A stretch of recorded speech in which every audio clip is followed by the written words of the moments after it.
Hi, my name's Lauren Satok. I am a visual artist living on Manatoulin Island, and I work as primarily a painter, and then I also do community projects that integrate the ideas of community into visual arts.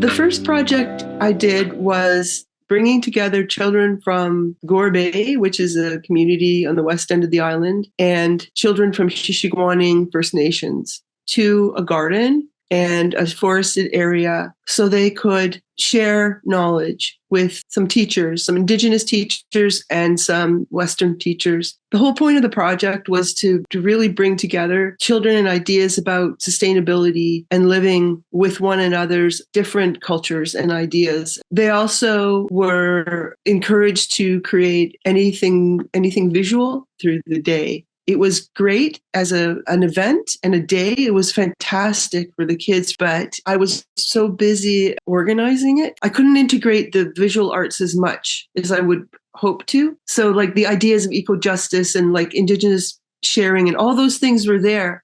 Just the actual art part was very much lacking. I have to say that the teachers and the elder, who I know very well, they were so grateful. They saw it happening in their space. And then I think going forward, they can do it themselves. The second project was in Cobalt, Ontario. It's a retreat that has been going on every year for close to 70 years. So I was hired to teach for a week. There's usually about 25 people. I said, okay, let's have this group in the evening. We're going to get together afterwards and we're going to sit and I'm going to give them some background on myself, how I got into the arts and some very personal things. That just turned the taps on for everybody else. Everybody had a lot to say. You work out your mental, physical, emotional health through the arts, especially with painting. So people get very frustrated easily. Oh, why did I use that yellow? Or like they'll get stuck on a color, or they can't get over certain barriers to their own